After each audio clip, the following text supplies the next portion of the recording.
پھر وہ 1000 کے بعد 4000 پلس آئے، 5000 لوگ صرف 82 لوگوں کو روکنے کے لیے آئے راستہ. پھر یہ لوگ 4 دن تک راستہ روکتے ہی رہے، 5000 لوگ مل کر. 10ویں محرم ہونے سے پہلے پھر تقریباً 16000 لوگ آئے، یعنی تقریباً پورے ٹوٹل ملا کر 22000 کے قریب، 21000 سم تھنگ کچھ. 22000 کی فوج کیا معنی رکھتی ہے؟ کس کو روکنے کے لیے؟ 82 لوگوں کو. اسی سے سمجھ میں آتا ہے اصل طاقت کسے کہتے ہیں. طاقت اسی کو کہتے ہیں کہ ادھر 3 دن کے بھوکے اور پیاسے ہیں، ان کے خیموں میں ساز و سامان بھی نہیں، جنگ کے اسباب بھی نہیں، اور وہ جنگ کی نیت سے بھی نہیں گئے. اس کے باوجود 22000 کے سینوں میں جو کھلبلی مچی ہے، دنیا اسی کو سمجھ نہیں پا رہی ہے.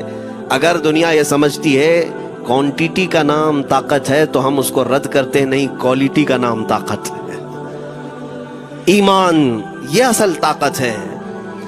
اور ایک تاریخی بات میں آپ کے سامنے رکھتا ہوں. امام حسین کا راستہ روکنے کے لیے سب سے پہلے یزید کی فوج سے جو شخص آیا تھا اس کو حر بن یزید کہتے ہیں. حر بن یزید الریاعی 1000 کا لشکر لے کر کے یہ امام حسین کا راستہ روکنے آئے. 2 دن تک ادھر ادھر گھماتے رہا، اور جب نمازیں ہوتی رہی امام حسین مصلی امامت پر ہیں اور یہ یزیدی اقتدا بھی کر رہے ہیں. ہر جماعت امام حسین کے پیچھے ہو رہی ہے. لیکن میں آپ کو بتاتا ہوں 10ویں محرم سے پہلے امام حسین نے خطبہ دیا اور یزیدیوں سے کہا کیا تم میری حیثیت کو نہیں جانتے؟ میں فاطمہ زہرا کا بیٹا ہوں، حیدر کرار کا نور نظر ہوں، رسول اللہ کا نواسا ہوں. میری نسبتیں کیا تمہیں نہیں معلوم؟ تم میرے خون سے اپنے ہاتھوں کو نہ رنگو. میں تمہارے پاس آپشن رکھتا ہوں، میں اس راستے سے اپنے واپس مدینے کی طرف جاتا ہوں، یا کسی ساحل کی طرف، یا دمشق جاؤں گا. جنگ کرنا نہیں چاہتا تم سے.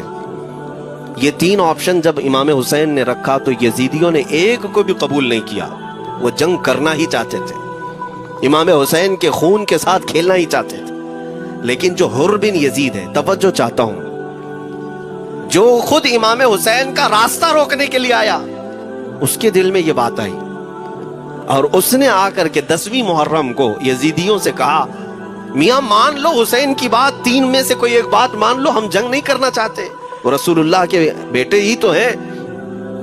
تو سارے جو سپہ سالار بڑے بڑے تھے، عمرو بن سعد، شمر وغیرہ، حر بن یزید سے کہنے لگے تجھے کون کہتا ہے فیصلہ کرنے کے لیے؟ تو سپاہی ہے، 1000 کی نفری تیرے ساتھ دی گئی ہے، بس اگر تجھے ہمارے ساتھ رہنا ہے تو میدان میں جمع رہ، ورنہ چلا جا، تو صلح کی باتیں مت کر.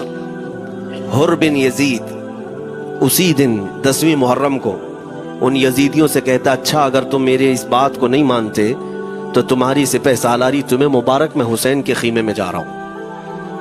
جو یزید کی طرف سے آیا تھا وہ کدھر چلا گیا؟ مولا حسین کے خیمے میں. کب؟ صرف 10ویں محرم، ایک روایت میں 9ویں محرم کو، 1 دن پہلے امام حسین کے خیمے میں آیا، دست بوسی کی، معافی مانگی، اور امام حسین نے کہا اب تم جا سکتے ہو اپنے گھر.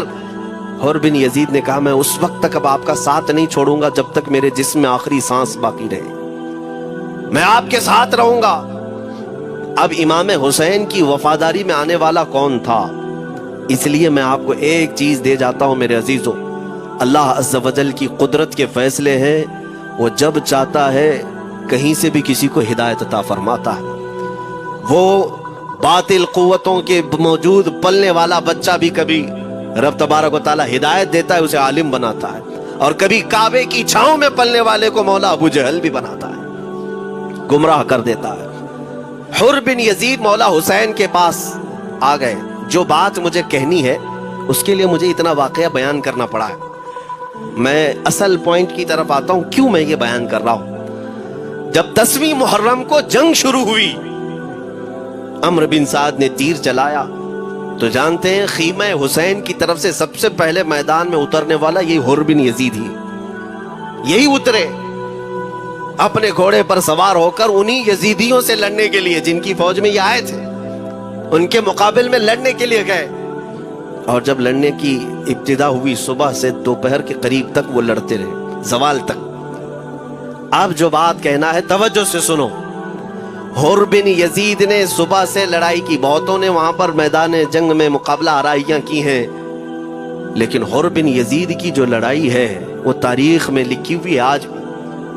انہوں نے یزیدیوں کے ساتھ جو جنگ کیا، کئی گھنٹے جنگ کرنے کے بعد جانتے ہیں تنہا حر بن یزید نے 120 یزیدیوں کو قتل کیا. 120 کی تعداد، ایک گھوڑ سوار ایک ہی ہے، 120 کو مار گرایا. اس کے بعد جام شہادت نوش کیا. میں تاریخ پڑھ رہا تھا، وہیں پر ہم نے کتاب کو روک دی. بہت سارے لوگ کربلا کے واقعات میں امام حسین کے خاندان کے بچوں کے شہادت تو بیان کرتے ہیں، ان کے جسم کٹ گئے، ان کے اوپر گھوڑے دوڑائے گئے، لیکن تم یہ نہیں جانتے کہ حسینی شہزادوں نے باطل قوتوں کے کیسے چھکے چھڑائے تھے. ایک ایک جوان نے مقابل میں آنے والوں کو ان کی اوقات کیسے یاد دلائی تھی. اب سنو، حر بن یزید